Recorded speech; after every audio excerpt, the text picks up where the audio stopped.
Hello and welcome to dear all my students. मैं रविंद्र सचिन केडियोल welcome करता हूं हमारे यूट्यूब चैनल पर, दैट इज सेजी फाउंडेशन पार्ट 3 वीडियो में हम क्या करने वाले हैं, चैप्टर कौन सा स्टार्ट किया था तो एक बार रिकैप्चुलेट करते हैं बेटा।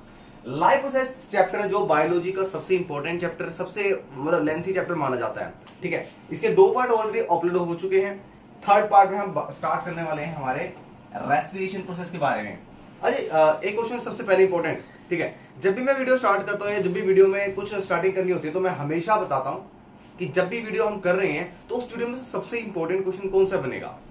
तो डेफिनेटली यहां से हम 3 इंपॉर्टेंट एनसीईआरटी क्वेश्चन करने वाले हैं। एनसीईआरटी मतलब आपका एग्जाम का पिटारा, ठीक है। तो यहां से 3 इंपॉर्टेंट क्वेश्चन करेंगे हम। 2 डेफिनेटली आपको एनसीईआरटी मिल जाएंगे, एक आपको आउटसाइड में से मिलेगा, एग्जाम्पलर हो सकता है, वो सैंपल पेपर का हो सकता है। चलिए डिले ना करते हुए स्टार्ट करते हैं हमारी वीडियो, और वीडियो में बने रहिए।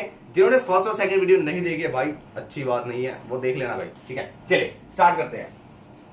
स्टार्ट करने से पहले हमारा रहेगा भी कि सबसे पहले जब हम ब्रीथिंग की बात करते हैं, रेस्पिरेशन की बात करते हैं, तो जनरल पॉइंट ऑफ व्यू से किसी स्टूडेंट से पूछ रहे थे कि रेस्पिरेशन क्या होता है। तो रेस्पिरेशन में जनरली जैसे respiration is a process of taking of oxygen, oxygen का टेकिंग कर रहा है, taking oxygen and releasing carbon dioxide gas, this is respiration. No, सिर्फ यही प्रोसेस नहीं होता है कि जिसमें हम गैसेस का इन्वॉल्व कर, मतलब गैसेस इनटेक कर रहे हैं और एक्सहेल कर रहे हैं, ये रेस्पिरेशन नहीं है, ये एक सिंपल प्रोसेस है। वाइल अगर हम बात करते हैं रेस्पिरेशन की, respiration is more complex than this process. अब इस प्रोसेस की बात करते हैं तो जिसमें टेकिंग ऑक्सीजन हो रहा है एंड रिलीजिंग कार्बन डाइऑक्साइड होता है, ये एक फिजिकल प्रोसेस है जिसको हम बोल देते हैं ब्रीथिंग। याद रखिएगा, इसमें से आपका डिफरेंस का क्वेश्चन बनता है, what is breathing and respiration, write down it's difference, ठीक है। अगर बात करते हैं रेस्पिरेशन की, तो रेस्पिरेशन में बेटा हम क्या क्या कर सकते हैं। रेस्पिरेशन में होगा क्या, ऑक्सीजन का टेकिंग होगा, CO2 मॉलिक्यूल्स का एक्सहेल होगा, रिलीज होगा, एंड और क्या क्या होगा, प्लस जो मोस्ट इंपोर्टेंट है, the most important is break down of food, और फूड से क्या बनेगा, to produce energy, to produce energy. यानी आप कह सकते हैं कि ऑक्सीडेटिव ब्रेकडाउन है जो फूड का, वो एक रेस्पिरेशन प्रोसेस है, वाइल सिर्फ गैसेज एक्सचेंज होना वो एक ब्रीथिंग है। तो चलिए इसको डिस्कस करते हैं आज के, और आज की वीडियो में हमारे पास 3 क्वेश्चन इंपॉर्टेंट है। तो तीनों क्वेश्चन कहां कहां से कैसे कैसे बनते हैं देखते हैं। हमारा फर्स्ट पार्ट रहेगा बेटा, ये तो हम ज्यादा आगे चले गए, कोई बात नहीं, चलिए इसी को स्टार्ट करते हैं हम। यहां से सबसे पहले हम बात करते हैं ब्रीथिंग का। सो ब्रीथिंग है, breathing is a physical process. Physical process कैसे है, because you can see it. अरे सिंपल सी बात देखो, हाँ बाबा रामदेव जी बन जाइए सारे के सारे। तो जब हम ब्रीथिंग कर रहे हैं तो चेस्ट कैविटी एक्सपैंड हो जाती है, ठीक है, सेम एज हम एक्सहेल कर रहे हैं कार्बन डाइऑक्साइड। तो ये फिजिकल प्रोसेस जो हम देख पा रहे हैं, ये हमारा ब्रीथिंग है। It is a physical process in which there is taking of oxygen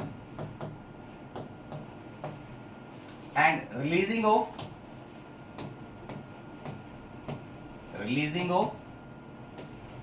CO2 molecule या CO2 गैस। फिजिकल प्रोसेस है ये हो रहा है। अच्छा, जब ये प्रोसेस हो रहा है तो इसमें कोई ऐसे एनर्जी नहीं लग रही है, लाइक मैं नाउ आई एम स्पीकिंग, ठीक है, I am speaking to you, तो ऐसा नहीं लग रहा है कि मेरी चेस्ट कैविटी एक्सपैंड हो रही है या रिलैक्स हो रही है, ठीक है। मैं जनरली आपसे बात कर रहा हूँ, कुछ ऐसा नहीं पता लग रहा है कि ठीक है चलो ठीक है, ऑक्सीजन जा रही है, कार्बन डाइऑक्साइड निकल रही है, एक्सहेल हो रही है, ठीक है, तो मुझे ऐसे पता नहीं लग रहा है कि मैं ब्रीथिंग कर रहा हूं, ठीक है। तो ये एक तरीके का कैसा प्रोसेस है, ये वॉलेंट्री भी है बेटा और इनवॉलेंट्री भी है।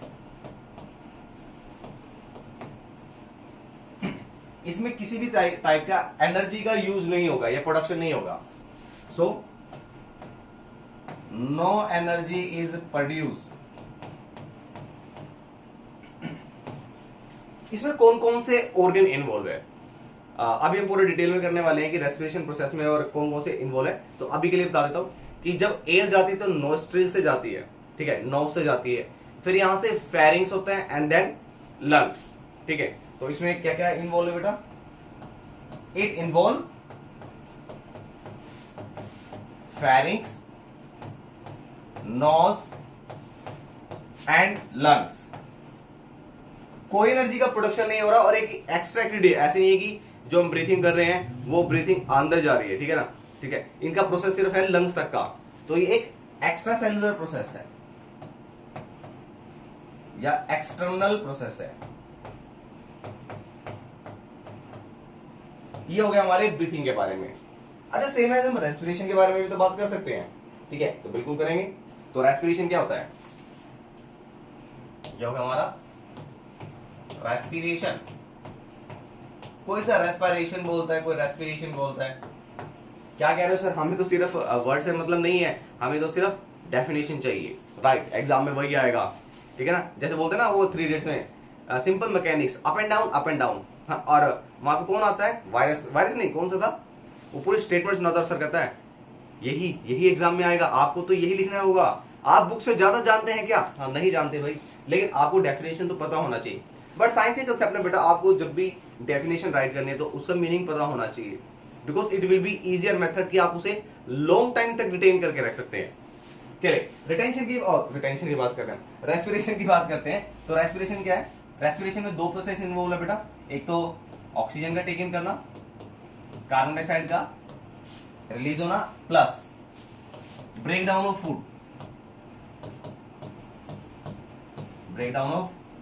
फूड, इसमें आपका क्या होगा? इसमें एनर्जी रिलीज होगी। ये एक बायोकेमिकल प्रोसेस है। क्यों?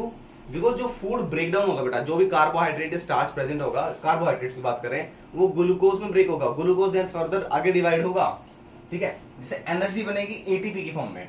तो ये एक इट इज बायोकेमिकल प्रोसेस।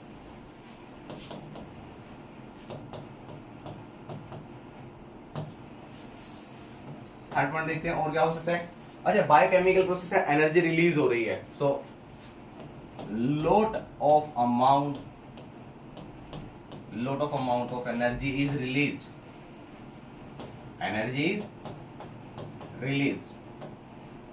आज इसमें कौन कौन से ऑर्गन इन्वॉल्व हैं? सेम है, अगर ब्रीथिंग हो रही है इसके अंदर तो यानी लंग्स, फेरिंग्स, नोज। अच्छा, अब ये क्या है? ये सारी जो ऑक्सीजन है सारी की सारी कहां जा रही है? हमारे बॉडी में सेल्स में जा रही है, तो इसके अंदर सेल्स भी इन्वॉल्व हैं, कैपिलरीज, जो आगे ट्रांसपोर्ट करेगी, ठीक है, एनर्जी बनाएगी, ब्रेकडाउन होगा, वो आगे ट्रांसफर होगा, तो इसमें सेल्स भी इन्वॉल्व है। तो यहां से एक तो बेटा सबसे पहले इसकी डेफिनेशन पता होना चाहिए, किस तरीके का प्रोसेस है ये, एनर्जी रिलीज हो रही है या नहीं हो रही है। अच्छा, कौन कौन से ऑर्गन इन्वॉल्व है? सेल्स इन्वॉल्व है, एंड ये एक इंटरनल प्रोसेस है,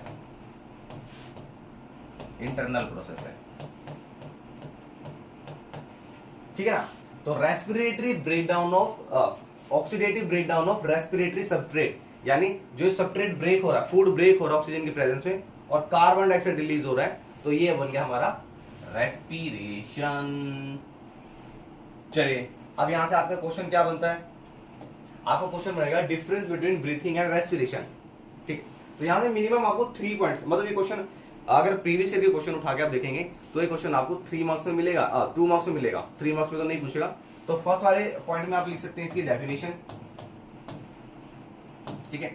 सेकंड पॉइंट में लिख सकते हैं कि किस टाइप का प्रोसेस है, ये फिजिकल है, बायोकेमिकल है। थर्ड टाइप में आप बता सकते हैं, थर्ड पॉइंट में एनर्जी का एवोल्यूशन या रिलीजिंग ऑफ एनर्जी, ये एनर्जी इसमें से रिलीज हो रही है या नहीं हो रही है। फोर्थ पॉइंट में आप लिख सकते हैं कि कितने ऑर्गन इन्वॉल्व है इसके अंदर। एंड फिफ्थ पॉइंट, ये कैसा प्रोसेस है, इंटरनल है या एक्सटर्नल है, इंटरनल है या एक्सटर्नल है। आई थिंक इतना पॉइंट आपके लिए सफिशिएंट है 2 मार्क्स के क्वेश्चन में। अगर आप फर्स्ट 3 पॉइंट्स को भी फॉलो करते हो तो डेफिनेटली एग्जामिनर आपका मतलब फोर्स्ड हो जाएगा आपको पॉइंट्स देने के लिए, मार्क्स देने के लिए इस क्वेश्चन में, ठीक है। तो बेटा इस क्वेश्चन को इस तरीके से करना है। अच्छा, एक क्वेश्चन बच्चों को थोड़ा सा मैं बता देता हूं भाई, मेरे ध्यान रखना इस चीज को। जब भी अगर डिफरेंस पूछ रहा है, डिफरेंस या डिफरेंशिएट पूछ रहा है, तो कोशिश करो कि आप टेबल, इस टेबुलेशन में करो क्वेश्चन। हर बार मैं बताता हूं आपको इस चीज के बारे में कि साइंस में मार्क्स लेना इजी तब हो जाता है जब आप उसकी प्रेजेंटेशन अच्छी रखते हैं, और प्रेजेंटेशन अच्छी रखना it is in your hand. ठीक है, चलिए, तो ये तो एक अच्छा पॉइंट, साथ साथ स्ट्रेटेजी का भी। चलिए, अच्छा बात करते हैं कि जब फूड ब्रेक डाउन हो रहा है तो ऑक्सीजन की प्रेजेंस में होगा कि ऑक्सीजन की एब्सेंस में होगा, वो भी जरूरी है। ठीक है, तो उस बेसिस पे रेस्पिरेशन को, जो सेलुलर रेस्पिरेशन है, सेलुलर रेस्पिरेशन को 2 पार्ट्स में डिवाइड किया, 2 टाइप्स में किया है। First one aerobic and second one is anaerobic respiration. अब सर अभी तो अपने ब्रीथिंग और रेस्पिरेशन बताया था, अभी एनारोबिक और एरोबिक क्या है? देखो दोनों रेस्पिरेशन ही है, तो रेस्पिरेशन है तो दोनों में डिफरेंस क्या है? अच्छा, एरोबिक, जहां पे वर्ड आ रहा है ना एरो, एरो का मतलब है यहाँ पे डेफिनेटली ऑक्सीजन का यूज हो रहा है। एनारोबिक, एनारोबिक क्या है? इसका जस्ट अपोजिट है। ठीक है, या तो ऑक्सीजन यूज हो रहा है या थोड़ा हो रहा है या बिल्कुल नहीं हो रहा है। ठीक है, तो यहाँ पे ऑक्सीजन का कोई यूज नहीं होगा या बहुत ही लैक में यूज होगा। चलिए, अब यहां से आपकी नई डेफिनेशन बन गई है कि आपका एरोबिक रेस्पिरेशन क्या होगा।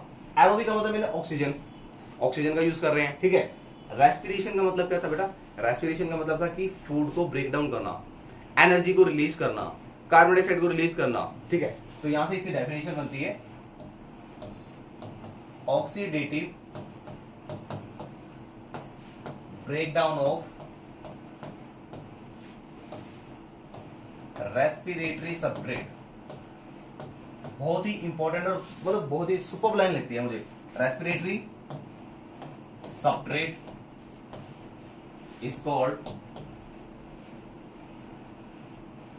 Aerobic respiration. एरोबिक रेस्पिरेशन यानी एरोबिक रेस्पिरेशन में डेफिनेटली क्या होगा कि जो भी फूड हम ले रहे हैं, मतलब जो भी फूड है उसका ऑक्सीडेटिव ब्रेकडाउन। ऑक्सीडेटिव ब्रेकडाउन का मतलब क्या? ऑक्सीजन की प्रेजेंस में उसको ब्रेक डाउन करना, और ब्रेक डाउन करके क्या होगा? एनर्जी रिलीज होगी सर। ठीक है, इस प्रोसेस में एनर्जी रिलीज होगी। अब इसमें क्या होगा? एनारोबिक रेस्पिरेशन में क्या होगा?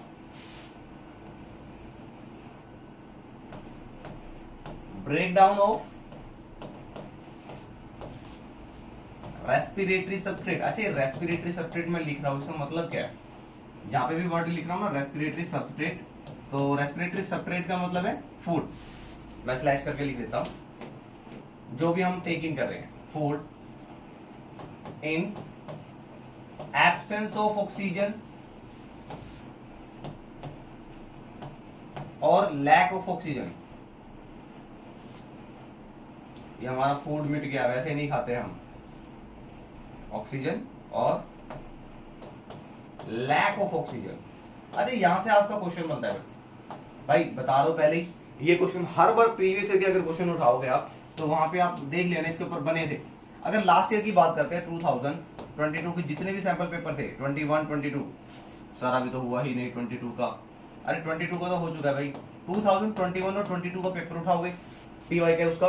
ठीक है, या पीछे आप 2015 से लेके 20 तक का उठा लो, जिसमें से 1 ईयर आपका एग्जाम हुआ ही नहीं था कंडक्ट, लॉकडाउन वाला। ठीक है, उसका रिजल्ट बन गया बस ऐसे ही, चलो हमें पता है कैसे बनना है, कोई बात नहीं भाई, किस्मत अपनी अपनी है। अभी जैसे पुराने जो स्टूडेंट्स हैं उनके लिए तो चैप्टर था ही नहीं, मतलब आपका एक और बायोलॉजी का चैप्टर इंक्रीज हो गया, कुछ टॉपिक जो ऑलरेडी कट थे वो भी वापस एग्जिस्टेंस में आ चुके हैं।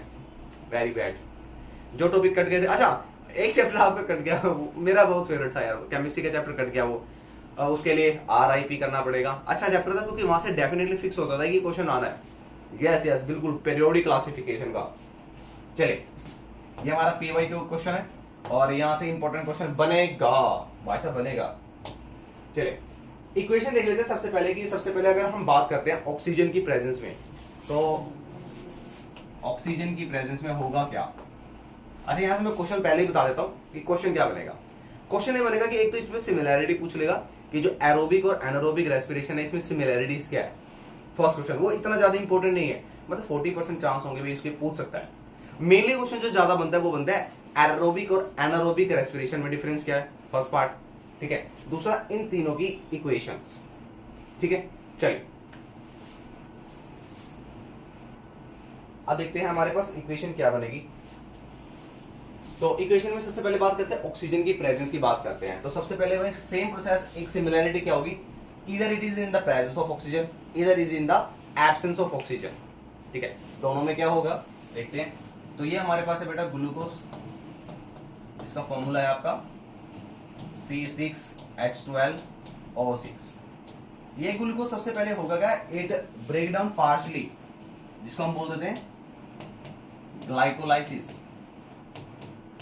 ग्लाइकोलाइसिस में क्या होगा बेटा, ये जो कार्बन जो हेक्सोज है यानी 6 कार्बन वाले हैं, ये 3 कार्बन में ब्रेक हो जाएंगे, जिसको हम बोलते हैं पायरुवेट।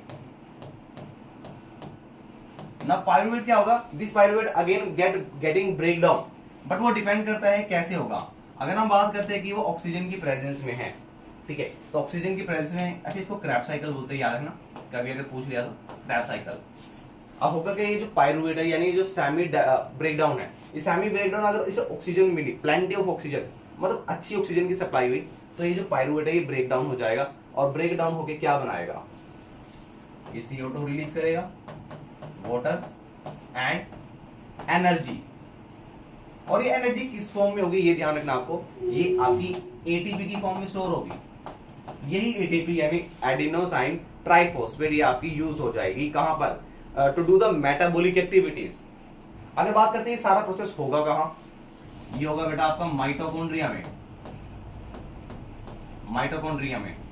और इस टॉपिक का नाम रहेगा glucose breakdown in the presence of oxygen, PRESENC, presence, sir हमें पता है, प्रेजेंस ऑफ ऑक्सीजन। पहला करेंगे प्रेजेंस ऑफ ऑक्सीजन, दूसरा करेंगे एब्सेंस ऑफ ऑक्सीजन, और फिर करेंगे lack of the oxygen. Question यहां से क्या बनता है, क्वेश्चन बनेगा बेटा कि जो आपका प्रेजेंस ऑफ ऑक्सीजन में कहां पर ब्रेक डाउन होता है, क्या क्या प्रोडक्ट बनते हैं, और क्या बनेगा लास्ट में, एनर्जी बनेगी। तो एनर्जी कितनी बनेगी, तो अगर आपको 9th क्लास पता होगा, सर वो दिन रात हमें याद नहीं, वो हमें भूल चुके हैं, वो अनहोने सपने, उसको याद मत दिलाइए। अच्छा चलो कोई बात नहीं, 9th क्लास में हमने स्टडी किया था कि mitochondria it is called power house of the cell. Why it is called power house of the cell, mitochondria को पावर हाउस क्यों बोलते हैं, रीजन है उसका कि पावर हाउस इसलिए बोलते हैं क्योंकि हमारी बॉडी में जब भी बॉडी बोलते हैं ना, तो सबसे पहले जिम ट्रेनर की याद होती है, भाई साहब क्या हाल है, कैसी बॉडी बनाई है आपने, बॉडी नहीं होती बॉडी होता है, तो कैसी बॉडी बनाई है। तो हमारी बॉडी में 40 ATP में 38 ATP माइटोकॉन्ड्रिया में बनते हैं, इसलिए पावर हाउस बोलते हैं। ठीक है, वो एनर्जी कैसे बन रही है, वो इस तरीके से बन रही है, जो ग्लूकोज है वो ग्लाइकोलाइसिस होगा, पायरुवेट बनेगा, सेमीस्टेट, ऑक्सीजन का प्लेंटी ऑफ अमाउंट मिलेगा, और देन फाइनली हमारे बन जाएंगे ATP। ATP की फुल फॉर्म याद रखना, ठीक है। चलिए एक बार स्लाइड चेक कर ले, तो बंद तो नहीं हुई है, बढ़िया। चलो दूसरा देखते हैं बेटा, दूसरे में रहेगा बेटा इन द एब्सेंस ऑफ ऑक्सीजन। तो हेडिंग देख लेते हैं, ब्रेक का ब्री बड़ा कर देते हैं, ब्रेक ही होना है, ब्रेक डाउन ऑफ ग्लूकोज। अच्छा अब पहले किया था प्रेजेंस ऑफ ऑक्सीजन, अब करेंगे इन एब्सेंस, एब्सेंस में, इन द एब्सेंस ऑफ ऑक्सीजन। तो सेम होगा बेटा, हमारे पास ग्लूकोज अवेलेबल है, ये ग्लूकोज सेमी स्टेज में आएगा, यानी जिसको बोल देते हैं ग्लाइकोलाइसिस। अरे इसमें ये बन जाएगा पायरुवेट। अगेन अब ये डिपेंड करेगा कि इसको कितना ऑक्सीजन मिल रहा है। अब हमने बात की कि यहां पर तो हम ऑक्सीजन दे ही नहीं रहे हैं, ठीक है, यानी in the absence, in the absence of oxygen. तो एब्सेंस ऑफ ऑक्सीजन में क्या होगा, जितने भी ये पायरुवेट है ये ब्रेक डाउन नहीं हो पाएंगे, और ये क्या एंड प्रोडक्ट बनाएंगे। मेनली क्वेश्चन आपका एंड प्रोडक्ट पे बनता है। तो यहां से आपका बेटा बनेगा ethanol plus carbon dioxide gas. Ethanol आपको पता होगा, आपने कार्बन कंपाउंड में स्टडी करा होगा, इसका फॉर्मूला होता है C2H5OH। ये आप कार्बन कंपाउंड में चैप्टर 4 केमिस्ट्री में स्टडी करेंगे इथेनॉल के बारे में, ठीक है, अल्कोहलिक ग्रुप है आपका। आज इसका अगर याद करने का तरीका क्या है, तो कैसे याद करोगे आप इसको। मेरे को ना एक स्टूडेंट, जब छोटे थे हम, तो हमें नहीं पता था, तो एक विलेज में हम विजिट करने गए थे वहां पर। तो विलेज में विजिट करने पे क्या हुआ, एक जो सरदार जी थे, मैं नाम नहीं बताऊंगा उनका, वो क्या कर रहे थे, उन्होंने एक इतना बड़ा मटका लिया, और उस मटके में उन्होंने ऑरेंजेस डाले, ग्रेप्स डाले, इलायची स्पेशल डाली फ्रेग्रेंस के लिए। अच्छा उसमें थोड़ा केसर डाला, मतलब बहुत सारी चीजें, ड्राई फ्रूट्स डाले, और उसको ना फिर ढक्कन लगा के, उसका लीड लगा के मिट्टी से बंद कर दिया और उसे दफना रहे थे। तो मैंने पूछा ये क्या हो रहा है? बोले तुम बच्चे, तुम्हारी मतलब की बात नहीं है, ठीक है। उस टाइम हमें पता नहीं था भाई कर क्या रहे हैं, ठीक है। तो on the same I think 2 to 3 months के बाद सेम उसमें विलेज में विजिट करने गए थे। वो मेरे फ्रेंड का विलेज था। तो उस मटके को बाय चांस, मतलब 2 दिन पहले ही निकालना था, बट वो निकाल नहीं पाए। तो मैंने पूछा कि वो जो मटका था वो बड़ा हो गया होगा कि दफना दिया था कि मर गया? तो उन्होंने इस मटके को जब निकाला तो उस मटके में से मतलब इतनी स्मेल आ रही थी, इतनी गंदी स्मेल, और उसमें उन्होंने क्या किया, उसमें से एक लिक्विड निकला, उस लिक्विड को निकाल लिया और बोतल्स में, जार में उसे स्टोर कर लिया। तो ऐसा हुआ क्या था, वहां पर उन्होंने क्या किया, जितने भी अब हमारे जो फ्रूट्स होते हैं उसमें डेफिनेटली ग्लूकोज होता है, ठीक है। अब ग्लूकोज को क्या हुआ, ग्लूकोज सेमी स्टेज में आया बट उसे ऑक्सीजन नहीं मिल पाई, और ऑक्सीजन ना मिलने की वजह से क्या हुआ कि जो उसके अंदर जितना भी लिक्विड था, वो जितना भी फ्रूट था, ड्राई फ्रूट था, इलायची थी, फ्रेग्रेंस के लिए बताओ उसमें रोज भी डाले हुए थे कुछ, जो गुलाब होते हैं, वो एक लिक्विड में कन्वर्ट हो गया और उससे बहुत ही ज्यादा फाउल स्मेल आ रही थी, and that foul smell of just because of ethanol, ठीक है। तो उन्होंने क्या किया, उसको जैसे बोलते थे ना अभी देसी वो बनाई है, क्या बोलते हैं, I can not speak in this video, ठीक है। तो डेफिनेटली क्या था, एथेनॉल था, वो अल्कोहल था। तो एथेनॉल कैसे, वो तो एब्सेंस ऑफ ऑक्सीजन में बना था। क्या कह रहे हो सर, अब याद हो जाएगा? बिल्कुल हो जाएगा, हाँ गंदी बात है, याद रखना।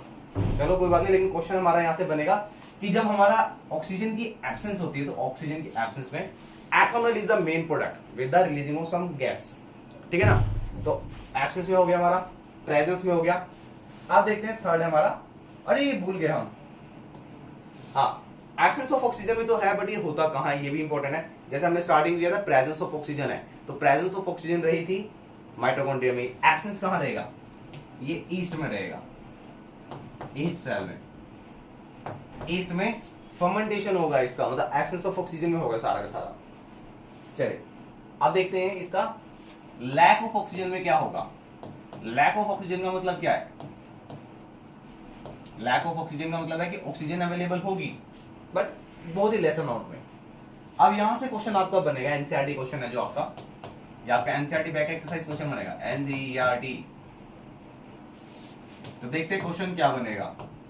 हाँ स्माइली पहले आगे क्वेश्चन। अच्छा जब भी मैं क्वेश्चन बताता हूँ ध्यान रखना, इसका रीजन होता है कुछ। जब भी आप टॉपिक को स्टडी कर रहे हो और उस टाइम पे आपको सेम टाइम पे पता लगा कि ये क्वेश्चन यहाँ से बन रहा है, तो आपके माइंड में आ जाता है कि हाँ भाई ये टॉपिक मुझे बहुत अच्छे से स्टडी करना है क्योंकि यहाँ से क्वेश्चन बनेगा, ठीक है। अब क्वेश्चन आपका बनेगा लैक ऑफ ऑक्सीजन से। वैसे तीनों ही टॉपिक इंपॉर्टेंट है कि presence of oxygen, absence of oxygen, lack of oxygen, ये तीनों टॉपिक समटाइम्स पूछ लेते हैं एंड प्रोडक्ट क्या बनेगा, ठीक है। बट इससे अलग से ही 3 मार्क्स का क्वेश्चन बनता है आपका, 3 मार्क्स क्वेश्चन बनेगा, और वो क्या है, सेम है, हमारे पास ग्लूकोज है, ग्लूकोज का सेमी स्टेज आएगा, ठीक है। और पायरुवेट के बाद क्या होगा बेटा, यहाँ पे अब आपके पास ऑक्सीजन नहीं है, बहुत लेस अमाउंट में है, तो यहां आ जाएगा lack of oxygen. Lack of oxygen में क्या होगा, ये जो हमारा जो पायरुवेट है, जो सेमी स्टेज था 3 कार्बन वाले थे, ये ब्रेक डाउन हो जाएगा and it will form lactic acid. This is a main product, lactic acid, ठीक है। अब लैक्टिक एसिड बना है, ये कहां बनता है और क्वेश्चन क्या बनेगा। लैक्टिक एसिड बनेगा बेटा, ये बनेगा आपकी मसल सेल्स में, और ये लो मसल सेल्स में। अब आपको क्वेश्चन क्या बनेगा, आप सोच लेंगे इसमें तो क्वेश्चन क्या बनेगा। तो क्वेश्चन आपका बनता है वाई, इसमें एथलीट दे सकता है या कुछ पर्सन दे देगा, स्पोर्ट्स पर्सन दे देगा। वाई एथलीट और sport person feel muscle cramp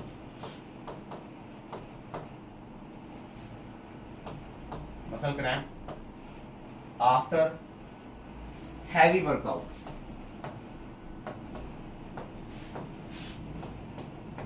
heavy workout करने के बाद जो स्पोर्ट पर्सन होते हैं, एथलीट होते हैं, उनके मसल्स में क्रैम्प क्यों होता है, मतलब पेनिंग क्यों होता है। ये नीचे वाले जो थाइज होते हैं या जो नीचे नी से की तरफ नीचे के जो मसल्स होते हैं ना, उसको बहुत ज्यादा तनाव से महसूस होता है, बहुत ज्यादा। तो उसका रीजन क्या है, ऐसा क्यों होता है।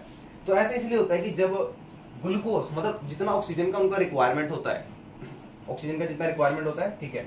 अब उन्होंने क्या किया कि ज्यादा जितना ऑक्सीजन का रिक्वायरमेंट था उससे ज्यादा वर्क कर लिया, उससे ज्यादा हैवी एक्सरसाइज कर लिया। तो हैवी एक्सरसाइज करने से होगा the oxygen that is required by the muscle cells is not fulfilled, यानी वो जितनी एसेंशियल अमाउंट में ऑक्सीजन था वो नहीं मिल पाया। एसेंशियल अमाउंट मतलब वहां पे प्रॉपर ऑक्सीजन नहीं मिल पाया, यानी लैक हो गया ऑक्सीजन का। और लैक होने से क्या हुआ, वहां पर लैक्टिक एसिड का फॉर्मेशन हो गया, और उस लैक्टिक एसिड की वजह से ही मसल्स में क्रैम्प आ गया। कोई क्रैम्प बोल देता है इसे, कोई क्रैंक बोल देता है इसे, ठीक है। क्वेश्चन ध्यान रखना, मेन रीजन है कि just because of heavy workout oxygen requirement is not fulfilled by the cells, that is why lactic acid is produced as a result of pyruvate breakdown. Pyruvate के ब्रेकडाउन के result of से lactic acid produce होगा, that make the person cramp in the muscles. तो ये question आपका बनने वाला है, ठीक है। चलिए, ये तो था आपका क्वेश्चन आपका इसमें से। अब आपका ओवरव्यू दिखा देते हैं इसको।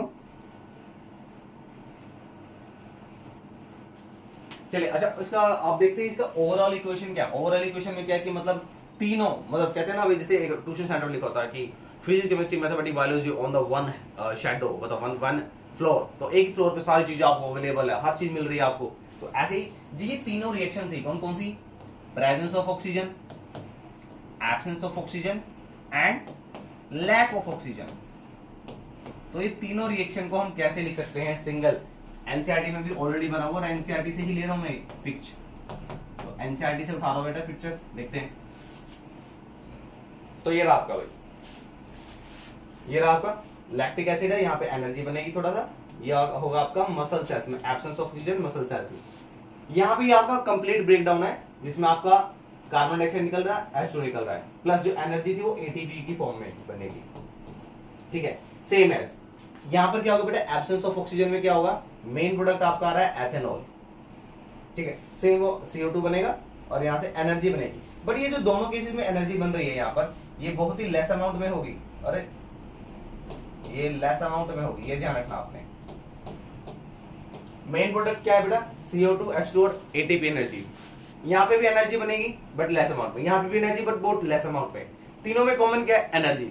याद रखना, इसका आप डिफरेंस पे क्वेश्चन फुटूंगा नहीं पूछा, अरे फुटू क्या होता है। चलो, यहां से बनेगा बेटा लैक्टिक एसिड, यहां बनेगा एथेनॉल, यहां बनेगा एनर्जी CO2 H2, ठीक है ना। अच्छा, ये इस सेल में हो गया हमारा, ये मसल सेल्स में, माइटोकॉन्ड्रिया में। अब क्वेश्चन, एक क्वेश्चन तो ये दो, ये सेकंड नंबर क्वेश्चन आपका।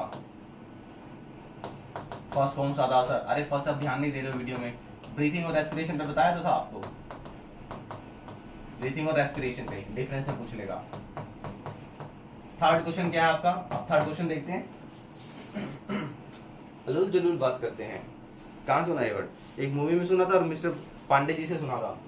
चलो, एरोबिक रेस्पिरेशन की अगर बात करते हैं और एनारोबिक रेस्पिरेशन की बात करते हैं, सो डिफरेंस का फर्स्ट पॉइंट आएगा कि किसकी प्रेजेंस में होता है। So it takes place in presence of oxygen. पहले तो मतलब ये मतलब जब भी डिफरेंस का क्वेश्चन आप कर रहे हैं ना, तो ये देखो आपको कितने पॉइंट्स वहां से बनते हैं, कितने पॉइंट्स आपके बन सकते हैं, डेफिनेशन, एग्जांपल्स, एक्चुअली में होता क्या इसके अंदर। ये होता है बेटा एब्सेंस ऑफ ऑक्सीजन में, राइट। अच्छा, वो काम मुझसे नहीं होता कि सारी चीज आपको लिख के दे दूं पकी पकाई खिचड़ी और वो सारा का सारा बताता हो, वो तो उसका कोई फायदा नहीं है भाई। जब तक खुद नहीं समझोगे, लिखेंगे नहीं, तब तक नहीं समझ आएगा टॉपिक, ठीक है। दूसरा पॉइंट क्या है, अच्छा ऑक्सीजन की प्रेजेंस में है, ऑक्सीजन की एब्सेंस में है, इसमें क्या होगा, एरोबिक में more amount of energy release होगा, more amount of energy is release. यहां पे ऐसा नहीं होगा, यहां पे बहुत ही लेस अमाउंट में एनर्जी निकलेगा, लेस अमाउंट। अच्छा, कोशिश करना कि जब ये पॉइंट्स लिख रहे हो आप, फर्स्ट पॉइंट आपका यहाँ एंड हुआ, ये मैंने इसको शॉर्ट करा है, बट शॉर्ट करा इसका मतलब ये नहीं कि आप इसको यहीं छोड़ दो, सेकंड पॉइंट आप यहीं से स्टार्ट कर दो, ये सेकंड पॉइंट है भाई, नहीं, यहां से स्टार्ट करना, जहां से सेकंड पॉइंट स्टार्ट होगा इसी के सामने सेकंड पॉइंट स्टार्ट होना चाहिए आपका। थर्ड पॉइंट की बात करते हैं, प्रोडक्ट क्या बन रहा है इसमें, तो इसमें प्रोडक्ट बनेगा CO2 H2O एंड एनर्जी। यहां पे क्या बनेगा, यहां पे वैरी करता है प्रोडक्ट, ठीक है। कैसे, यहां लैक्टिक एसिड बन सकता है, एथेनॉल बन सकता है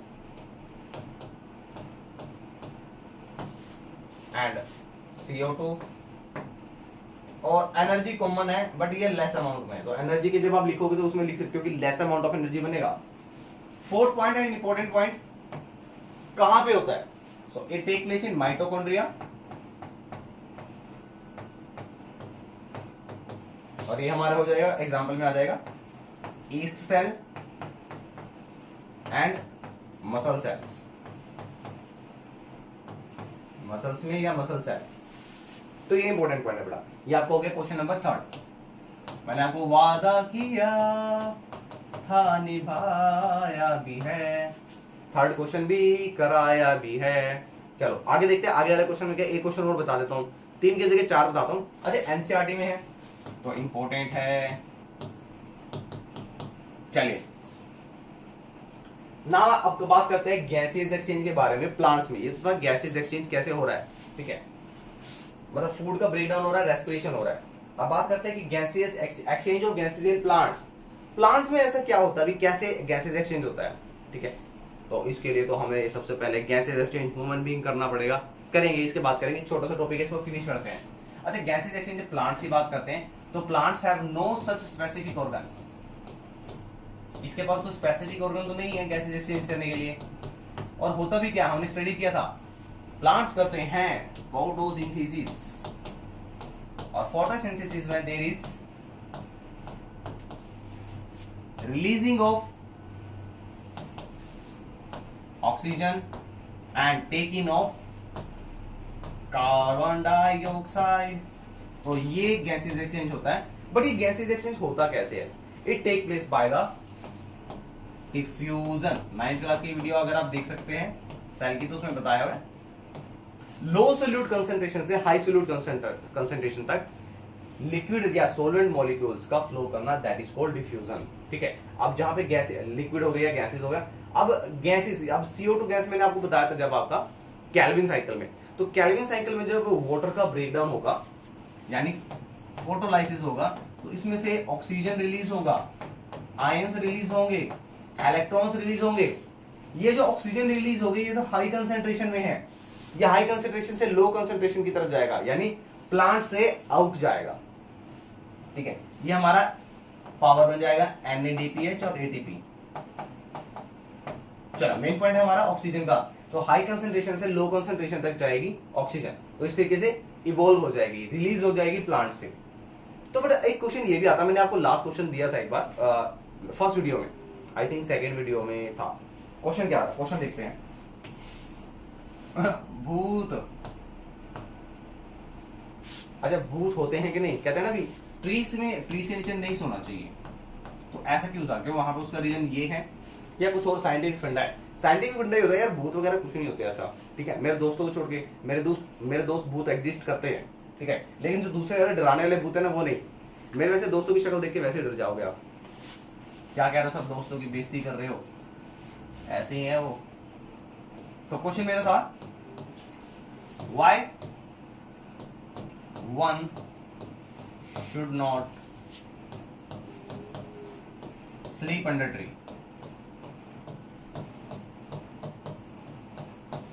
हमारे ट्री के नीचे नहीं सोना चाहिए। स्पेशल कौन से ट्री के नीचे? पीपल, क्योंकि वहां पर चुड़ैल मिलती है। ऐसा होता है क्या? नहीं होता है। ऐसा कुछ नहीं होता भाई, ठीक है। बस सोना नहीं चाहिए, क्यों नहीं होता? बिकॉज जो ये प्रोसेस मैं आपको बार बार बता रहा हूं, जो फोटोसिंथेसिस प्रोसेस है, in this photosynthesis process there is liberation of या evolution of gas, liberation of gas. कौन सी gas? That is oxygen gas. Means in the through the stomatal pore this gas is released या evolved and utilization of CO2 gas। और ये सारा process किस वजह से होता है? ये होता है लाइट की वजह से। लाइट की प्रेजेंस में वाटर ब्रेकडाउन होगा और देन क्या होगा, आपका स्ट्रोमा में क्या होगा, कार्बन डाइऑक्साइड एंटर करेगा और वो देन फिर कार्बोहाइड्रेट्स को बनाएगा, ठीक है। ये एजिमिलेटरी पावर है, स्टार्च बना लेगा, ठीक है। ये लाइट की प्रेजेंस में होगा, यानी डे टाइम में होगा, राइट। बट नाइट टाइम में क्या होता है? नाइट टाइम में भूत आ जाता है? नहीं आता भाई। फोटोसिंथेसिस की रिक्वायरमेंट नहीं होती है। So no photosynthesis pigment is required. No pigment is required at night. और required नहीं है तो क्या होगा? तो नाइट टाइम पे there is liberation of CO2 gas. तो रात को CO2 गैस इवॉल्व होती है. मतलब वैसे तो फोटोसिंथेसिस में क्या होता है, उसको यूज करता है, बट नाइट टाइम में फोटोसिंथेसिस प्रोसेस नहीं होता. फोटो मतलब लाइट. तो लाइट की वजह से जो प्रोसेस होता है वो नहीं पॉसिबल होता है. तो वहां पे पिगमेंट की रिक्वायरमेंट नहीं होती फोटोसिंथेसिस में, और वो क्या होगा, वो सारा प्रोसेस नहीं हो पाएगा. यानी at the night time reverse process get start, यानी वो CO2 गैस रिलीज करना स्टार्ट हो जाता है और हमें कंफर्टेबल फील नहीं होता है. That's why one must not be sleep under the tree at night. ये लिखना भूल गए. आप किसी को बोलो ना, वही चुड़ा रहती है, मारना एक कान के नीचे. अबे साइंटिफिक फंडा पता ही नहीं तेरे को. चलो अब देखते हैं next part. Exchange of the gases in the aquatic and the terrestrial plant. Fifth question. Sir आपको 3 क्वेश्चन कह रहे थे. अरे भाई फिर ज्यादा अच्छा पता लग गया ना. ठीक है, एक ही वीडियो में बहुत सारा क्वेश्चन बता रहा हूं मैं आपको. Question number 5. अब बात करते हैं aquatic and terrestrial plant animals के बारे में, ऑर्गेनिज्म के बारे में. तो टेरेस्ट्रियल ऑर्गेनिज्म लाइक, अरे सोशल एनिमल भाई, ठीक है, ह्यूमन बीइंग की बात कर रहे हैं, एनिमल्स की बात कर रहे हैं. तो terrestrial animals directly take oxygen from environment, right. You already known about it, known to this. जितने भी टेरेस्ट्रियल एनिमल्स हैं, ह्यूमन बीइंग्स हैं, they take oxygen from the outer surrounding. But what about the aquatic organism, aquatic animals, what happen with them? उनके साथ ऐसा क्या होता है, और वहां से क्वेश्चन एनसीईआरटी में क्यों बन रहा है? तो एक्वाटिक एनिमल जितने भी हैं, aquatic animals take dissolved oxygen from the water. मेरे एक दोस्त उससे पूछा मैंने छोटे थे कि एक्वाटिक एनिमल्स कहां रहते हैं. बोलता है पानी में है, लेकिन कभी कभी बाहर भी आ जाते हैं. वो सोचता था कि जो फ्रॉग और स्नेक है, उसके अलावा फिश भी कभी कभी बाहर आ जाती है सांस लेने. मैंने उसका मर्डर करने की कोशिश की फिर, बट नहीं कर पाया, छोटे थे ना हम, टीचर ने बहुत मारा. Aquatic animals take dissolve oxygen from water which is available in limited amount. जितनी भी ऑक्सीजन डिसॉल्व होती है वाटर के अंदर, वो बहुत ही लिमिटेड अमाउंट में होती है. ठीक है, और लिमिटेड अमाउंट में होने का मतलब क्या है, उनको रेस्पिरेशन करने में थोड़ा सा प्रॉब्लम आता है. ठीक है, उनको प्रॉपर अमाउंट ऑफ ऑक्सीजन नहीं मिल पाती है. तो वो क्या करते हैं, they breathe faster than the terrestrial animal so as to fulfil the requirement of oxygen. तो फुलफिल रिक्वायरमेंट को फुलफिल करने के लिए वो ब्रीथ फास्टर करते हैं, और यही यहां क्वेश्चन बनता है. ठीक है, they take dissolved oxygen from the water which is available in the limited amount. That's why aquatic animals breathe faster than terrestrial animal.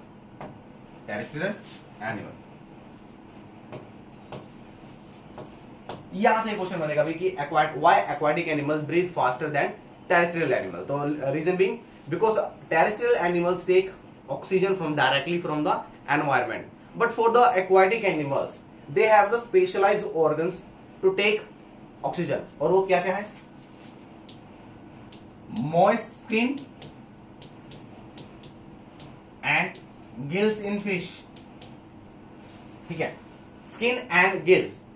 moist skin से directly absorb करते oxygen, and sometimes the fish come at the surface of water to take in oxygen. ठीक है, but वो क्या करते हैं, mainly कहां से लेते हैं, वो लेते हैं डिसॉल्व्ड ऑक्सीजन. अब सारी मछलियां, फिश तो नहीं आएगी, फिर तो मछुआरे बैठ जाएंगे, आ जा भाई तू ऑक्सीजन लेने आ जा, मैं पकड़ूंगा तेरे को, आज तो लंच तो ही बनेगी, ऐसा हो जाएगा ना. तो सारी डिसॉल्व्ड ऑक्सीजन लेते हैं, कुछ फिशेज आती है सरफेस पे. ठीक है, तो उसमें क्या होगा, gills have the special organ, when they inhale oxygen then this gills force this air to pass to the blood capillaries. जो भी वो ऑक्सीजन को टेक इन कर रहे हैं बाय माउथ और द स्किन, वो गिल्स के थ्रू फोर्स होती है ब्लड कैपिलरीज में, and in the same way this blood capillaries transport this oxygen to the various parts of body. और वो बॉडी नहीं बॉडी, तो ब्लड कैपिलरीज जो है वो ऑक्सीजन को ट्रांसपोर्ट कर देगी रेस्ट ऑफ द पार्ट तक। तो क्वेश्चन नंबर 5 बता दिया भाई मैंने आपको। तो मेरे भाई, मेरी बहन, मेरा बच्चा, कैसे मेरा बच्चा जैके शुरू आ गया ना। तो ये क्वेश्चन 5th क्वेश्चन यहाँ से आपका कंप्लीट हो गया। अब देखते हैं हमारा इस पार्ट से हमारा रेस्पिरेशन पार्ट पूरा कंप्लीट हो चुका है, बट ये रेस्पिरेशन में कौन कौन से ऑर्गन इन्वॉल्व है वो देख लेते हैं एक बार। चलिए अब respiration system in human being की बात करते हैं। तो रेस्पिरेशन की जब बात करते हैं, पेन को पहले छोटा कर लेते हैं, छोटा छोटा। जॉनी लीवर के ना मूवी था, आपने शायद नहीं देखी होगी, आप तो छोटे थे उसमें मेरे छोटे छोटे बच्चे, छोटे छोटे, इधर छोटे किसके होता है भाई, इतना छोटे तो डॉगी के भी नहीं होते। अच्छा बात करते हैं respiration in the human being. Respiration किस तरीके से होता है, तो इसमें भाई ये वाला पार्ट हो गया नोज, जिसको बोलते हैं नोस्ट्रिल, ठीक है। ये नसल कैविटी हो गया, नसल कैविटी। अच्छा यहां पे हो गया, ये हो गया आपका इस पार्ट पे, ये हो गया आपका फेरिंक्स,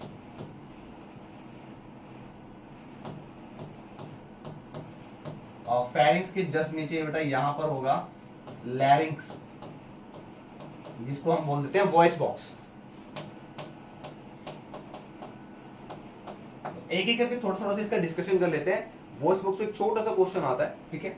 मेनली क्वेश्चन आपका आ जाएगा नोस्ट्रिल से यहां पे इसके पास आएगा, ये क्वेश्चन आएगा यहां से आपका, ये आया आपका ब्रोंकाई।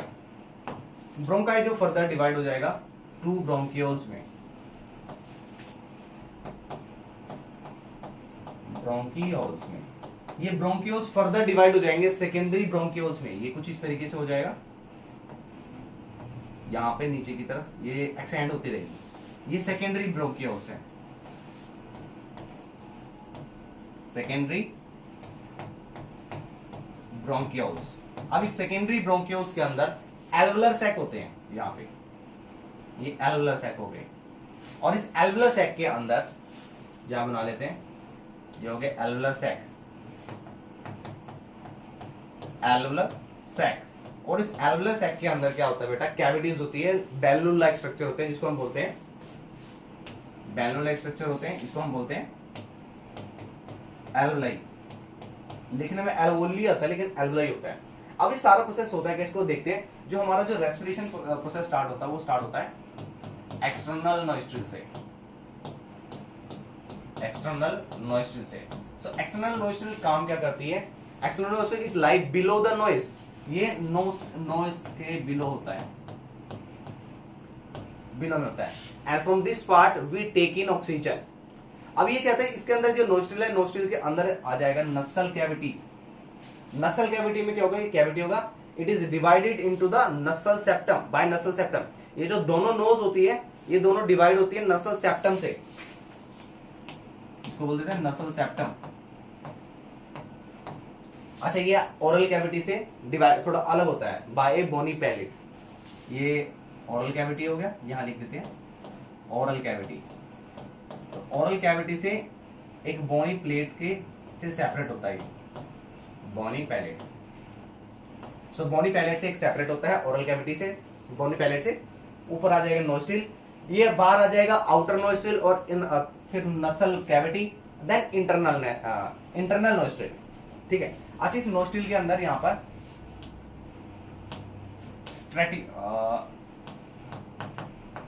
स्ट्रेटिफाइड, थोड़ा पतला करते हैं इसको, पेन को, बहुत ही मोटा हो रहा है, ज्यादा बनता है, अभी कर देंगे कम। यहां पे स्ट्रेटिफाइड एपिथेलियल टिश्यू होते हैं, एपिथेलियल टिश्यू। और ये एपिथेलियल टिश्यू का मेनली वर्किंग क्या करता है, it make the air warmer. ये जो एयर जो ब्रीथ कर रहे हैं उसको वार्म करता है, so that it can easily pass to the pharynx. अच्छा यहां पे क्या होता है, इस नॉइस में, इस सेप्टम के बीच में हेयर्स होते हैं एंड म्यूकस।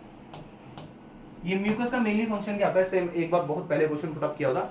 ये म्यूकस क्या करता है, it trap the dust particle and filter this air that we breathe in. जो भी हम एयर ले रहे हैं उसमें जितने भी डस्ट पार्टिकल होते हैं, ये हेयर्स और ये म्यूकस उसको ट्रैप कर लेते हैं, ठीक है, so that this filter air can enter into the pharynx. अब फेरिंक्स के बारे में मैंने आपको लास्ट वीडियो में भी बताया था। 12 सेंटीमीटर लॉन्ग ट्यूब, ये कहां मिलती है? At the back of buccal cavity.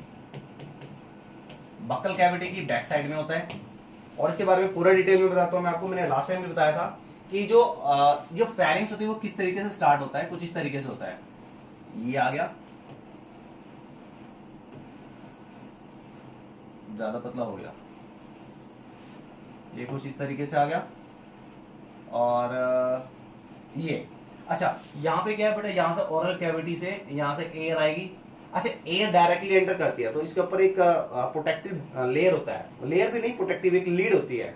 जैसे आपको मैंने बताया ना, डस्टबिन होता है, डस्टबिन के ऊपर हम टैप करते हैं और टैप करने से वो डस्टबिन का माउथ ओपन हो जाता है। ठीक है, इस तरीके से इसके ऊपर भी एक लीड होती है। It has a protective lead that is called epiglottis. इसको मैं कैसे याद करना सिखा रहा था कि जैसे बैंक के बाद सिक्योरिटी गार्ड होते हैं ना, वो मतलब कुछ स्पेसिफिक पर्सन को ही अंदर जाने देते हैं, लुटेरे को छोड़ के। ठीक है, तो वो क्या कहते हैं, वो एक तरीके से सिक्योरिटी गार्ड का काम करते हैं। ठीक है, या कहीं मेन ऑफिस में बैंक के अंदर जाना होता है, मेन अंदर ऑफिस में जहां तिजोरी और पैसा होता है, वहां पे स्पेशल कोई मैनेजर ही जा पाता है, तो सिक्योरिटी गार्ड उसको प्रोटेक्ट करता है। तो इस तरीके से ये इसका सिक्योरिटी गार्ड है,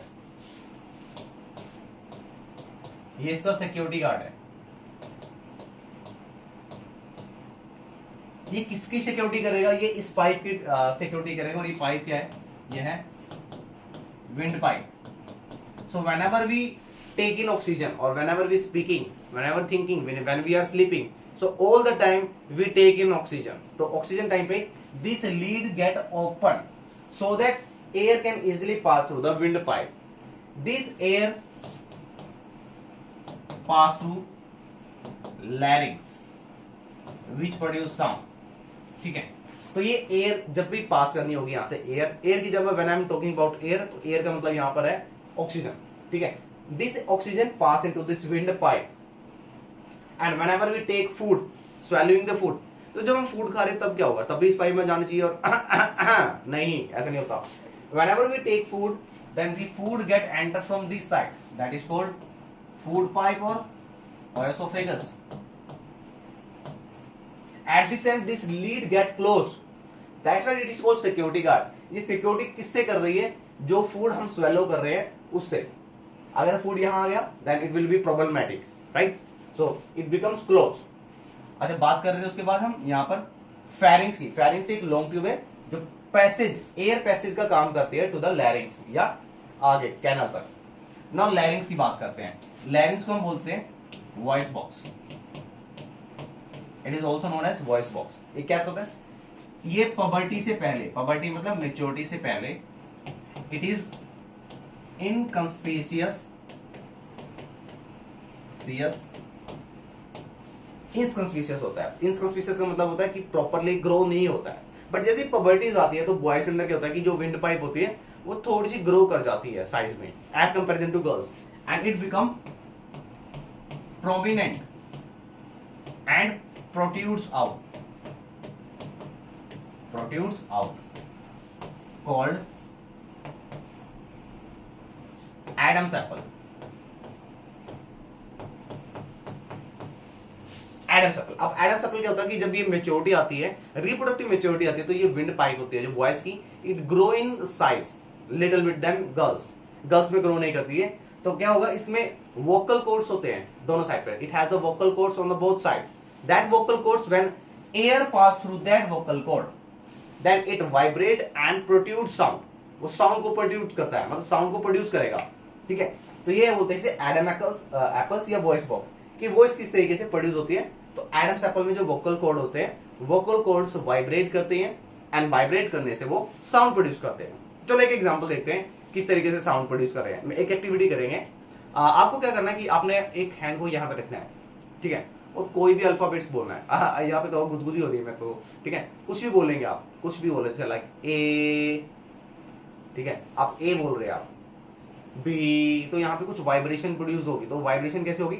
you are taking in oxygen from this side, from the nasal cavity, right, and when you try to speak, then this air pass into this vocal cords and this vibrate, and this vibration produce this sound, right. Now आपको second activity करना, आपको फिर right hand लेना है और यहां रखना है। अच्छा this time you need to try, आपको क्या करना है कि आपका एयर वापस आना चाहिए बाहर। देखो जो एयर हमने टेक इन किया उसको टेक आउट करना है, ठीक है, लेकिन आपको साउंड नहीं बनना चाहिए। लाइक अब ऐसे जब आप करेंगे ना जिस टाइम पे, तो यहां पे हाथ रखना ताकि आपको पता लगे कि एयर आउट हो रही है। ए बोलोगे जब आप, तो यहां से एयर आउट होगी बट यहां पे वाइब्रेशन प्रोड्यूस नहीं होगी। It means there is no production, there is no production of sound, right. तो ये बहुत ही इंपॉर्टेंट है आपका। यहां से वॉइस बॉक्स में एडम सेप्पल पे क्वेश्चन पुट अप करता है। ओसोफेगस के बारे में मैंने आपको पहले बताया था, जिसमें हमने स्टडी किया था न्यूट्रिशन इन एनिमल्स। तो ओसोफेगस के बारे में बताया था फूड पाइप, और यहां से एक वर्ड आता है पेरिस्टैल्टिक मूवमेंट, यानी rhythmic contraction and expansion of tube so that this food can easily pass to the stomach. तो यहां से ये क्वेश्चन बनेगा आपका। चलिए अच्छा, हम बात कर रहे थे हमारे पास ओरल कैविटी, अब इसको थोड़ा सा साफ करते हैं, सफाई जरूरी। अच्छा यहाँ पे हमारा नसल कैविटी हो गया, आगे यहाँ से ये फेरिंग्स कंप्लीट हो गया, ये रहा यहाँ पर, ये हो गया हमारा वॉइस बॉक्स, ठीक है। Now this pharynx, this tube then further extend to the downward direction towards the lungs. Now what is the lungs? The human body has a pair of lungs. Pair का मतलब है दो lungs है। This left side of the lung is little smaller than the right one. What is the reason behind it? ये वाला lung छोटा क्यों होता है? आपको यहाँ पे दिख रहा होगा, देखो ये कुछ इतने साइज का है, देखो यहाँ से स्टार्ट है, यहाँ एंड है, ये वाला कुछ अपर पे एंड हो गया, थोड़ा सा छोटा है। रीजन भी इसको जब रिमूव करते हैं, नहीं करना नहीं है, चलो मैं आपको दिखा दूंगा एक बार, ठीक है। जब इसको रिमूव करेंगे तो इसकी बैक साइड पे एक हार्ट है, पंपिंग मशीन है, जिसको हम नेक्स्ट टॉपिक में डिस्कस करने वाले हैं, ठीक है। तो उस हार्ट को ऑटोमेटिकली स्पेस मिल जाए, तो गॉड ने इसे ऑटोमेटिकली क्या थोड़ा स्मॉलर साइज का बनाया है, कॉम्पैक्ट साइज का बनाया है। So human have a pair of lungs on the left side and the right side. This left one is little smaller than the right one. Now this long tube that is windpipe is extended to the main bronchi. ये रहा main tube of that is called bronchi. इसे bronchi बोलते हैं। This bronchi divided into bronchioles. ये bronchioles में divide हो गई। This bronchioles is further divided into secondary bronchioles. And in these bronchioles there are alveolar sac. इसके अंदर alveolar sac होते हैं, और उस एल्वेलर सैक का काम क्या होता है? These are empty from the inside. Now अब देखते हैं इसमें एक क्वेश्चन मैं आपको यहां से दे रहा हूं, क्वेश्चन नंबर 6 बता रहा हूं आपको मैं, ठीक है। क्वेश्चन नंबर 6 क्या है कि ये जो एल्वेलर सैक है ये क्या होते हैं, इनका मेन फंक्शन क्या होता है? 6 क्वेश्चन, ठीक है। और यहाँ पे नीचे की तरफ आपको डायग्राम में दिख रहा होगा, तो ये सारा है, ये थोरैकिक कैविटी है। थोरैकिक कैविटी नीचे है एब्डोमिनल कैविटी, ठीक है। तो जो एब्डोमिनल कैविटी है वो थोरैकिक कैविटी से एक डिफरेंस आता है बीच में बाय मेम्ब्रेन। उस मेम्ब्रेन का नाम होता है diaphragm.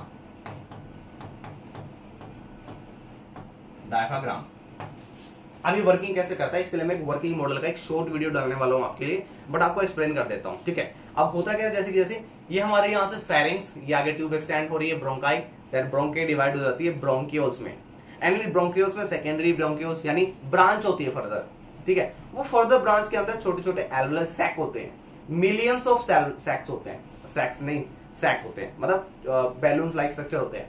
So as I inhale oxygen, like breathe in oxygen, so when I inhale oxygen, now chest cavity get expand.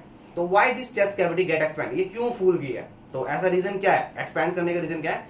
This oxygen get enter into the bronchioles, which pass this oxygen to the alveolar sac. वो सारी की सारी alveolar sac में चलेगा, and these get expand. जैसे balloon लेते हैं भाई, बैलून लिया, फुलाते फूल जाता है ना, तो इस तरीके से हमारे लंग्स होते हैं, उसमें भी छोटे छोटे बैलून्स होते हैं जिसको बोलते हैं alveoli. एल्वेलाई, ठीक है। ये एल्वेलाई एक्सपैंड कर जाते हैं। अच्छा यहां से क्वेश्चन और बंदा बता रहा हूं मैं, जब ये एल्वेलाई एक्सपैंड करते हैं, on the same time this muscular diaphragm get contract. कैसे करना? अपोजिट वर्किंग करते हैं। चेस्ट कैविटी एक्सपैंड करी है तो जो डायफ्राग्राम है वो कॉन्ट्रैक्ट कर जाएगा, ठीक है। अब इसका अपोजिट करते हैं। अपोजिट क्या? व्हेन वी एक्सहेल, तो एक्सहेल में क्या हुआ? कार्बन डाइऑक्साइड एक्सहेल कर दी, this chest cavity relax, chest cavity relax कर गई, तो उस टाइम पे क्या होगा? डायफ्राग्राम एक्सपैंड कर जाएगा। तो मतलब डायफ्राग्राम और जो लंग्स है इन दोनों का अपोजिट वर्किंग होता है, ठीक है। लंग्स एक्सपैंड करेंगे तो डायफ्राग्राम नीचे से कॉन्ट्रैक्ट कर जाएगा, डायफ्राम अगर एक्सपैंड करेगा तो लंग्स कॉन्ट्रैक्ट कर जाएंगे और उसे हम बोलते हैं एक्सहेलेशन यानी रिलीजिंग ऑफ गैस। सो ये था बेटा आपका respiration system in human being, ये कैसे काम करता है। मेनली क्वेश्चन आपका मैं बता देता हूं। ये इस तरीके का कुछ दिखते हैं, आ जाइए। अरे कहां गया, ये आ गया आपका फेरिंग्स है बेटा। ये वर्टिकल ट्यूब्स होता है हेड के नीचे और back of the buccal cavity, ठीक है। इसमें एक अपर्चर होता है जिसे हम बोलते हैं ग्लोटिस, जिसको मैंने बताया था सिक्योरिटी गार्ड, इसे बोलते हैं एपिग्लोटिस। उसके बाद आपको बताया था बेटा ट्रैकिया, जो फेरिंग्स होती है वो ट्रैकिया में आगे एक्सटेंड होती है, जिसको हम बोलते हैं thin walled that extend into downward direction toward the neck and divided into bronchi. ये ब्रोंकाई में आती है, ठीक है, जो ये वाली लॉन्ग ट्यूब है। अच्छा, ब्रोंकाई के बाद क्या आएगा आपका, ब्रोंकाई के बाद ब्रोंकियोल्स आ जाता है। तो अरे वाह बेहतरीन, ये रहा, ये आ रहे हैं ब्रोंकियोल्स।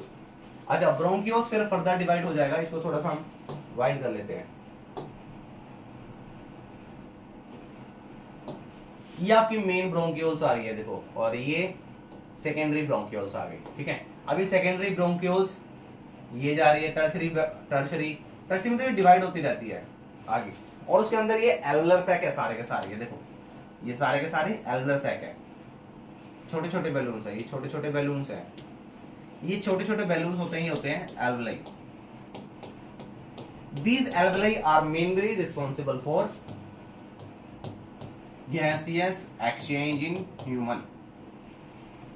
तो alveoli कहते हैं, these alveoli are the balloon-like structure which is present in the human lungs that are mainly responsible for the gaseous exchange. So ये क्वेश्चन आपका बेटा आएगा। एंड यहाँ से क्या इसमें आपको दिख रहा होगा, ये ब्लू कलर की और रेड कलर की कैपिलरी ट्यूब दिख रही होगी, आर्टरी वेन, ठीक है। तो यहाँ से गैसियस एक्सचेंज होगा, मतलब ऑक्सीजनेटेड और डीऑक्सीजनेटेड ब्लड का चेंजेस होगा, एक्सचेंज होगा। अब कैसे होगा, उसमें एक क्वेश्चन आ जाता है आपका, that is called internal respiration and external respiration.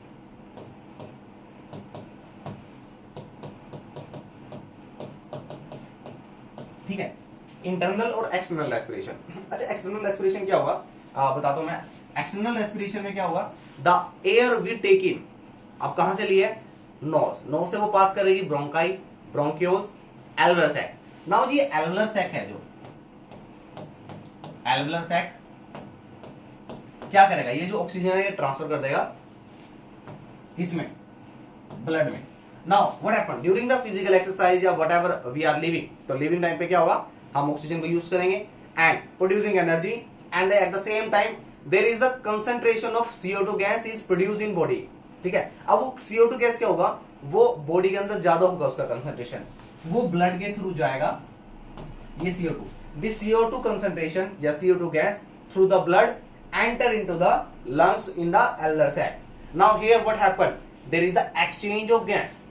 अब यहाँ पे जो alveolar sac है इसके पास ऑक्सीजन ज्यादा है, ब्लड है जो लंग्स में आएगा फिल्टर के लिए हार्ट के थ्रू, हार्ट इसे पंप करेगा लंग्स तक, ठीक है। लंग्स में क्या होगा, वहां पे गैसेज एक्सचेंज होगा। ये जो ब्लड के अंदर जो CO2 है वो जाएगा alveolar sac में, और जो ऑक्सीजन है वो चला जाएगा ब्लड में, and blood capillaries then is transported to the whole body. इस ट्रांसपोर्टेशन को बोलते हैं एक्सटर्नल रेस्पिरेशन। एक्सटर्नल की बोलते हैं क्योंकि ये आउटर पार्ट में ही हो जाता है, मतलब इसमें सेल्स इन्वॉल्व नहीं है, सिर्फ लंग्स से ही ये काम हो जाता है, ठीक है। ऑन द कंट्री जब हम बात करते हैं सेलुलर रेस्पिरेशन की, सेलुलर रेस्पिरेशन, तो सेलुलर रेस्पिरेशन में क्या होगा, oxygen is required and where is this oxygen present, ये ऑक्सीजन कहां पर है। अब ये जो ऑक्सीजन है, ये ऑक्सीजन है आप ब्लड के अंदर, तो ये ब्लड क्या करेगा, blood pass this oxygen to the different cells to carry out activities.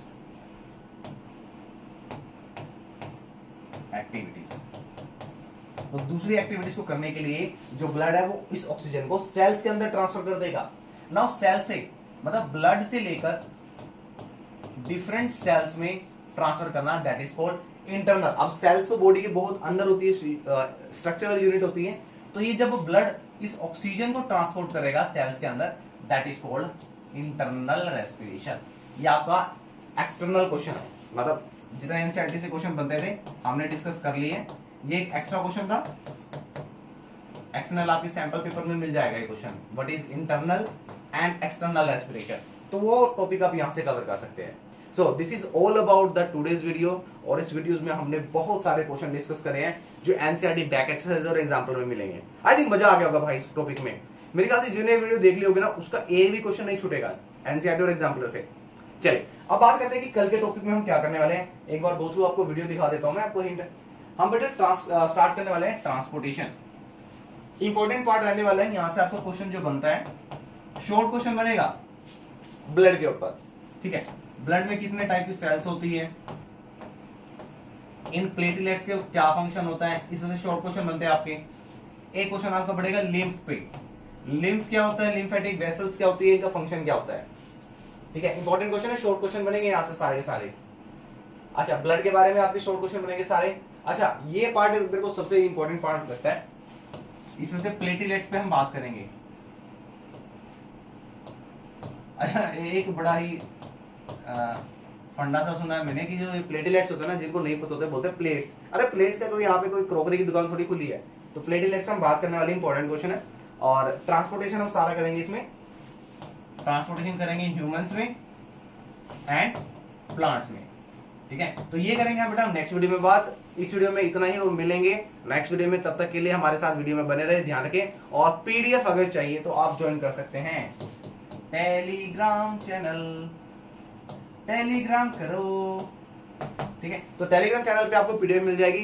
कोई डाउट सेशन होता है मैथमेटिक्स साइंस का, तो आप कमेंट कर सकते हैं कि किस टॉपिक में डाउट है, उसके लिए एक सेपरेट वीडियो मिल जाएगी भाई मेरे, ठीक है। बाकी अपने भाई पे ट्रस्ट रखो, जितना भी टॉपिक कराऊंगा बढ़िया कराऊंगा, अच्छा कराऊंगा। तो मिलते हैं बेटा नेक्स्ट वीडियो में, तब तक के लिए बने रहे, वीडियो को देखते रहे, और मिलते हैं ब्रेक के बाद। टाटा बाय बाय, अपना ध्यान रखिए।